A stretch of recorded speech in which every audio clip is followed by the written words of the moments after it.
Bonjour tout le monde, je voulais vous montrer mon premier Padlet qui est ma première expérience en termes de faire une nouvelle façon de présenter l'information. Je vais parler de ça tantôt. Bref, en gros, c'est ça, c'est juste des petites notes personnelles que je me garde pour moi-même pour plus tard.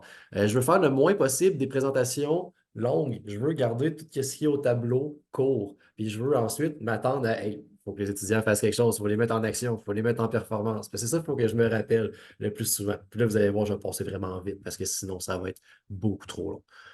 Donc, ne pas oublier de travailler le quoi, le comment et le pourquoi surtout. J'oubliais souvent le pourquoi. Puis, ça faisait en sorte que des fois, j'avais des étudiants qui ne faisaient pas nécessairement leurs exercices ou qui n'étaient pas nécessairement engagés à 100%. Ne pas oublier de dire pourquoi c'est important ce qu'on montre. Sinon, je voudrais aussi varier les méthodes d'expression.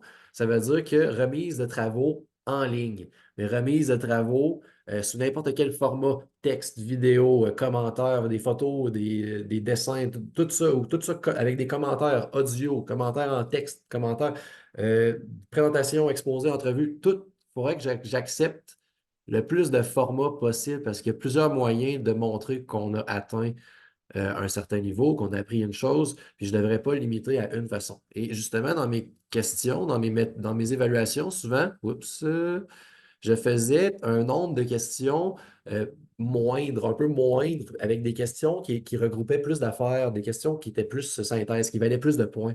Alors que je devrais plutôt diviser un peu en plus petites questions, mais plus variées, puis avec plus de situations, plus de choix même. Puis je devrais même faire des questions en supplémentaire, puis de faire choisir un certain nombre de questions parmi toutes les questions, de sorte qu'il n'y a pas le fait de tomber devant une question à 20% de l'examen, puis pouf, oh, je ne sais pas, puis je suis figé, puis je l'ai mis à mon parcours.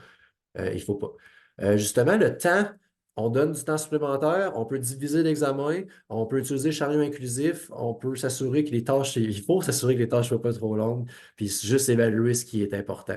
Les rétroactions, pas juste dire que c'est pas bon, faire des X, hey, ça c'est banni, c'est fini ce temps-là, on est dans une nouvelle ère. Les étudiants méritent des bons commentaires. Alors, pour ça, on peut faire, regardez à gauche ici, des commentaires audio. Et aussi, on peut soit, oui, se filmer, mais filmer la copie. Filmer la copie en train de se faire corriger. Ça, j'ai appris ça à la CEA. C'est bien mieux que de se faire redonner une copie plein de X et de choses. Il faut souligner le bien. Il faut qu'il entende notre ton de voix bienveillant. C'est ça le but. Il faut varier les moyens de représentation, ben, s'assurer que tout le monde, n'importe qui, puisse comprendre le matériel. Donc, lui, s'il y a quelque chose qui ne fait pas son affaire, s'il y a quelque chose qu'on n'est pas capable de voir, de bien comprendre, de bien lire, c'est triste, puis c'est un obstacle. Il faut s'assurer qu'il n'y ait aucun obstacle, que tous les symboles, toute la police, les textes, tout soit bien lisible.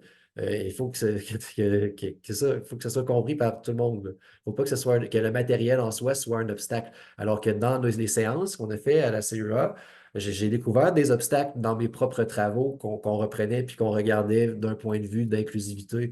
Puis j'ai appris que justement, on doit éviter, on doit penser à ces petits gars-là. Et on peut penser aussi aux gens qui préfèrent des graphiques horizontales, verticales et des graphiques horizontales. Il faut présenter de différentes façons les choses pour mieux les comprendre.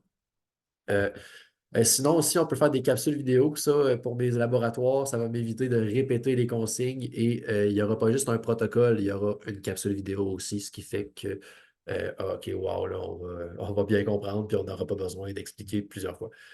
Ensuite, dernière section, ça achève. Ici, c'est n'importe qui peut utiliser la rampe. Ici, c'est une personne qui n'est pas en chaise roulante qui utilise la rampe, mais en fait, ça peut être n'importe qui, quelqu'un qui se remet de sa journée de jambes au gym. Ça peut être juste une femme et ses enfants avec une poussette. Ça peut être n'importe qui. Oh, je ne sais pas si vous entendez ça, il y a une urgence. OK. Non, sinon, il faut donner les choix, justement. On a le choix de prendre la rampe ou pas. On a le choix d'un sujet. On a le choix d'une façon de remettre. C'est ça que je veux ouvrir. Je veux quand même ouvrir beaucoup mes horizons là, prochainement grâce à ce que j'ai appris. Puis pour finir, justement, voici vraiment l'inclusivité, comment est représentée par cette image-là. C'est que tout le monde peut prendre le même espace, c'est pas le même chemin parce que c'est sûr qu'il y a un parcours différent, mais bref, tout le monde peut prendre ces escaliers-là, puis tout le monde peut se rendre jusqu'en haut, là, ici, là, ou presque. Mais bref, c'est quelque chose qui m'inspire beaucoup en voyant cette image-là, puis j'espère que ça le ferait pour vous aussi. Puis au pire, ben, si vous voulez être inspiré, allez vous inscrire à la CEA, puis vous allez voir d'autres analogies comme ça, là, ou d'autres comparaisons. Bref, c'est ça, il faut que ça soit accessible à tous, à tout le monde.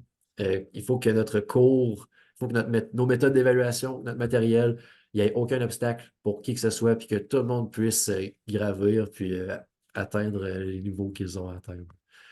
Alors, c'est ce qui conclut ma présentation, qui j'espère est pas trop longue. Ben, je vous souhaite une belle fin de journée, puis à la prochaine.